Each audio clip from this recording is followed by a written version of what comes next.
بسم اللہ الرحمن الرحیم الحمد للہ رب العالمین والصلاة والسلام علی سید الانبیاء والمرسلین وعلی آلہ واصحابہ اجمعین۔ محترم سامعین کرام، میرے پیارے بھائیوں اور بہنوں، السلام علیکم ورحمۃ اللہ وبرکاتہ۔ اگر زندگی میں مشکلات کا طوفان اٹھ رہا ہو، اگر ہر طرف سے دروازے بند نظر آ رہے ہوں اور لگتا ہو کہ اب کوئی راستہ نہیں بچا ہے، اگر رزق کی تنگی نے گھیر لیا ہو، کاروبار میں بار بار نقصان ہو رہا ہو، ہاتھ تنگ ہو گئے ہوں، قرض کا بوجھ بڑھتا جا رہا ہو، اگر شادی کی عمر گزر رہی ہو مگر اچھا رشتہ نہیں مل رہا، یا رشتہ ہوا مگر گھر میں سکون نہیں، اگر گھر میں اولاد کی برکت نہیں، سال ہا سال گزر گئے مگر اللہ نے اولاد نہ دی، یا اولاد ہے مگر نافرمان ہے، دل کو دکھ دیتے ہیں۔ اگر بیماری نے جسم کو کمزور کر دیا ہو، ہسپتالوں کے چکر لگا لگا کر تھک گئے ہوں، دوائیاں کھا کھا کر تنگ آ گئے ہوں، اگر راتوں کو نیند اڑ گئی ہو، دل میں بے چینی اور فکر کا عالم ہو، رات بھر آنکھیں کھلی رہتی ہو، اگر عزیز و اقارب دوست احباب ساتھ چھوڑ گئے ہوں، رشتہ دار بھی منہ پھیر گئے ہوں، تنہائی نے گھیر لیا ہو، اگر لگتا ہو کہ اب کوئی امید نہیں، اب سب کچھ ختم ہو گیا، میری تقدیر ہی خراب ہے، تو سنو میرے بھائی، میری بہن، مایوس نہ ہونا۔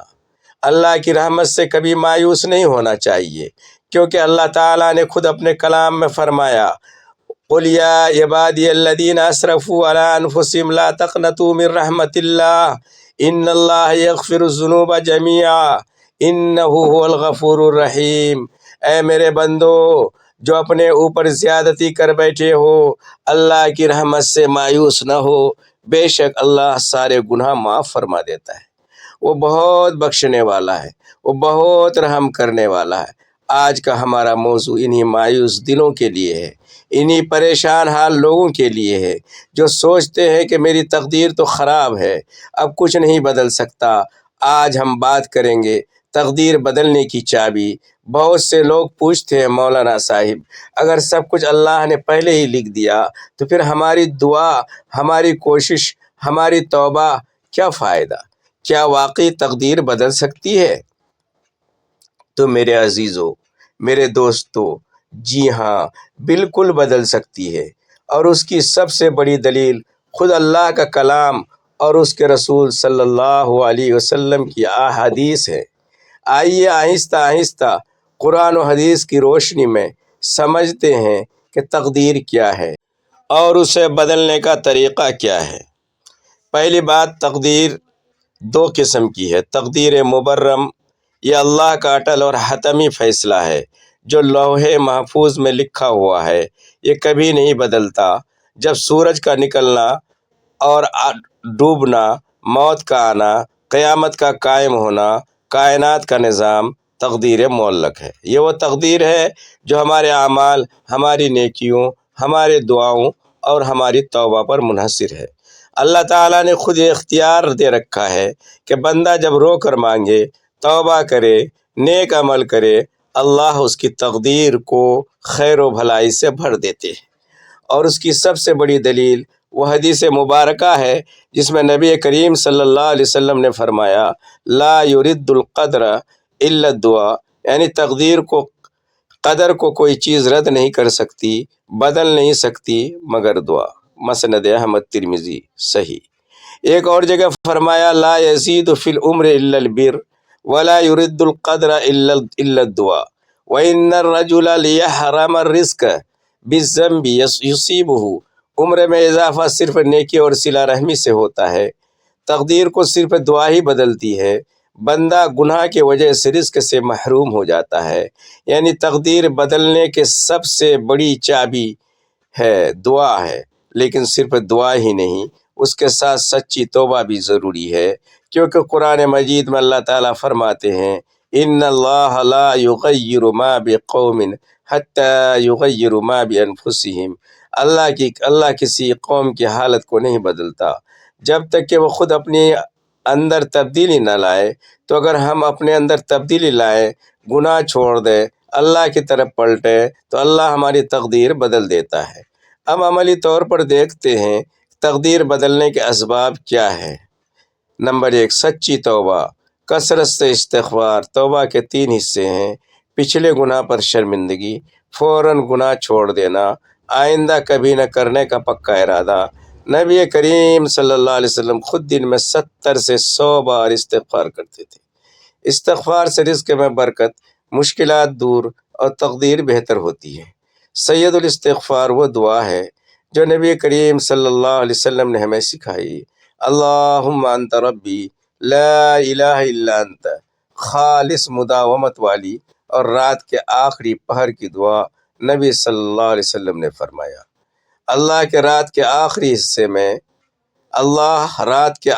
حصے میں آسمان دنیا پر نزول فرماتا ہے اور پکارتا ہے، کوئی مانگنے والا ہے، کوئی توبہ کرنے والا ہے۔ سجدے میں خوب دعا کرو، کیونکہ بندہ سجدے میں اللہ کے سب سے قریب ہوتا ہے۔ نمبر 3، نیک اعمال، 5 نمازیں وقت پر، نوافل، تہجد، صدقہ، چاہے تھوڑا ہو، خفیہ ہو تو بہتر، روزے، پیر اور جمعرات کے دن، قرآن کی تلاوت، خاص طور پر صلہ رحمی، رشتہ داروں سے اچھا سلوک جو عمر اور رزق میں برکت کا باعث ہے۔ اب چند مثالیں سنیے جو دل کو سکون دیں گی۔ حضرت یونس علیہ السلام مچھلی کے پیٹ میں 3 اندھیروں میں پھنس گئے تھے۔ تقدیر تو یہی تھی کہ وہاں رہیں، لیکن انہوں نے دعا کی، لا الہ الا انت سبحانک انی کنت من الظالمین۔ اللہ نے فوراً قبول فرما لی اور تقدیر بدل دی۔ مچھلی نے انہیں ساحل پر پہنچا دیا۔ جنگ بدر میں 313 کمزور مسلمان اور کم وسائل والے صحابہ مقابل 1000 مضبوط کفار۔ نبی صلی اللہ علیہ وسلم نے ساری رات ہاتھ اٹھا کر دعا مانگی، روئے، اللہ نے فرشتے اتارے، فتح عطا کی۔ حضرت ایوب علیہ السلام سالہ سال بیمار رہے، جسم میں کیڑے پڑ گئے، سب کچھ چھن گیا، مگر صبر کیا، آخر میں دعا کی تو اللہ نے صحت، مال، اولاد سب واپس دے دیا، بلکہ 2 گنا کر دیا۔ ایک صحابی کی کہانی، ایک شخص نبی کریم صلی اللہ علیہ وسلم کے پاس آیا اور کہا، میرا بھائی پیٹ کی بیماری مبتلا ہے۔ آپ صلی اللہ علیہ وسلم نے فرمایا، استغفار کرو۔ استغفار کیا تو شفا ہو گئی۔ یہ سب بتاتے ہیں کہ اللہ کی رحمت بہت وسیع ہے۔ میرے بھائیوں اور بہنوں، اگر آپ بھی ان مشکلات سے گزر رہے ہیں جو میں نے شروع میں بیان کی، تو آج سے امید رکھیں، آج سے توبہ کریں، رات کو اٹھیں، تہجد پڑھیں، رو رو کر دعا مانگیں، استغفار کی تسبیح ہاتھ میں پکڑیں، صدقہ دیں، رشتہ داروں سے ملاقات کریں۔ اللہ بہت قریب ہے، بہت مہربان ہے، بس ایک آواز دینے کی دیر ہے۔ وہ اپنے بندوں کی دعا کبھی رد نہیں کرتا، جب وہ خلوص سے مانگے۔ آخر میں سب مل کر دعا کرتے ہیں، اے اللہ ہم سب کے گناہوں کو معاف فرما، ہماری تقدیر کو خیر و بھلائی سے بھر دے، ہمارے رزق میں برکت دے، بیماریوں سے شفا دے، ہماری شادیاں آسان فرما، نیک اولاد عطا فرما، ہمارے گھروں میں سکون اور محبت نازل فرما، ہمیں توبہ نصیب فرما، ہماری دعائیں قبول فرما۔ یا اللہ ہم تیری رحمت سے مایوس نہیں، تو ہمیں کبھی مایوس نہ کر۔ آمین یا رب العالمین۔ والسلام علیکم ورحمۃ اللہ وبرکاتہ۔